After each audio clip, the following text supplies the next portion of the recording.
ಕೊಡಗಿನಲ್ಲಿ ಸಾಧಾರಣ ಸ್ಥಿತಿಯಲ್ಲಿದ್ದ ಮಳೆ ಕಳೆದ 2 ದಿನಗಳಿಂದ ಚೇತರಿಕೆ ಕಂಡಿದೆ. ಕಳೆದ ಸೋಮವಾರದಿಂದ ಚುರುಕುಗೊಂಡಿರುವ ಮಳೆ ಎಡೆಬಿಡದೆ ಸುರಿಯುತ್ತಿದ್ದು ಜನರಲ್ಲಿ ಆಶಾಕಿರಣ ಮೂಡಿಸಿದೆ.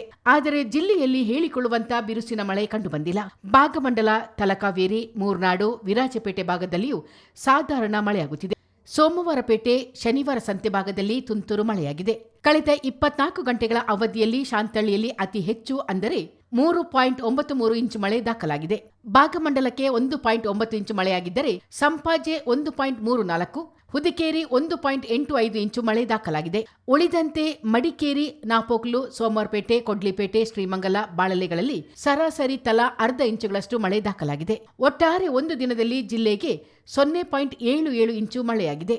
ಜೂನ್ 22ರಿಂದ ಜುಲೈ 6ರವರೆಗೆ ಆರಿದ್ರ ಮಳೆಯ ಅಬ್ಬರ ಇರಬೇಕಿತ್ತು. ಆದರೆ ಜೂನ್ ಮುಗಿದರೂ ಕೊಡಗಿನಲ್ಲಿ ನಿರೀಕ್ಷಿತ ಮಳೆ ಮಾಯವಾಗಿರುವುದು ಕೃಷಿಕರಲ್ಲೂ ಆತಂಕ ಮೂಡಿಸಿದೆ. ಆರಿದ್ರ ಕೈ ಹಿಡಿದರೆ ಮುಂದೆ ಉತ್ತಮ ಮಳೆಯಾಗಲಿದೆ ಎಂಬುದು ಜನರ ಲೆಕ್ಕಾಚಾರ. ಜುಲೈ 6ರಿಂದ ಪುನರ್ವಸು ಮತ್ತು ಜುಲೈ 20ರಿಂದ ಪುಷ್ಯಮಳೆ ನಕ್ಷತ್ರ ಆರಂಭವಾಗಲಿದೆ. ಈ ವರ್ಷ ಎಂದಿನಂತೆ ಜೂನ್ ಮೊದಲ ವಾರದಲ್ಲಿ ಭಾರತಕ್ಕೆ ಕಾಲಿಟ್ಟ ನೈಋತ್ಯ ಮುಂಗಾರು ಮಾರುತ ದುರಾದೃಷ್ಟವಶಾತ್ ಮಹಾರಾಷ್ಟ್ರದಲ್ಲಿ ಸ್ಥಗಿತಗೊಂಡ ಕಾರಣ ಜೂನ್ ತಿಂಗಳಲ್ಲಿ ಮಳೆ ಇಳಿಕೆಯಾಗಿದೆ. ಜೊತೆಗೆ ಜಾಗತಿಕ ಎಲ್ನಿನೋ ಪ್ರಭಾವದಿಂದಾಗಿ ವಾಡಿಕೆಗಿಂತಲೂ 40% ಮಳೆ ಕೊರತೆಯಾಗಿದೆ ಎಂದು ಹವಾಮಾನ ಇಲಾಖೆ ಹೇಳಿದೆ. ವಿಶೇಷವೆಂದರೆ ಹವಾಮಾನ ಇಲಾಖೆಯ ಅಂಕಿ ಅಂಶಗಳ ಪ್ರಕಾರ ಭರ್ಜರಿ ಮಳೆ ಆಗಬೇಕಿದ್ದ ಜೂನ್ ತಿಂಗಳಲ್ಲಿ ಇಷ್ಟೊಂದು ಕೊರತೆಯಾಗಿರುವುದು ಕಳೆದ 125 ವರ್ಷಗಳಲ್ಲಿ ಇದು 5ನೇ ಬಾರಿ. ಇನ್ನೊಂದೆಡೆ ಎಡೆಬಿಡದೆ ಸುರಿಯುತ್ತಿರುವ ಮಳೆಯಿಂದಾಗಿ ಉತ್ತರ ಅಸ್ಸಾಂ ಮತ್ತು ಅರುಣಾಚಲ ಪ್ರದೇಶಗಳಲ್ಲಿ ಪ್ರವಾಹ ಪರಿಸ್ಥಿತಿ ಇದೆ. ಸಾವಿರಾರು ಮಂದಿ ನಿರಾಶ್ರಿತರಾಗಿದ್ದಾರೆ.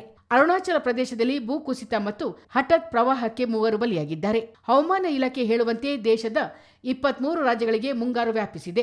ಮುಂದಿನ 1 ವಾರ ಭಾರೀ ಮಳೆಯಾಗಲಿದೆ ಎಂದು ಇಲಾಖೆ ಮುನ್ಸೂಚನೆ ನೀಡಿದೆ. ಕರ್ನಾಟಕ, ಕೇರಳ, ತಮಿಳುನಾಡು, ಆಂಧ್ರ ಸೇರಿದಂತೆ ಬಹುತೇಕ ರಾಜ್ಯಗಳಲ್ಲಿ ಮಳೆಯ ಮುನ್ಸೂಚನೆ ಇದೆ.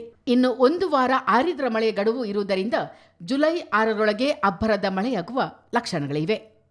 ಬ್ಯೂರೋ ರಿಪೋರ್ಟ್, ಚಿತ್ತಾರ ನ್ಯೂಸ್.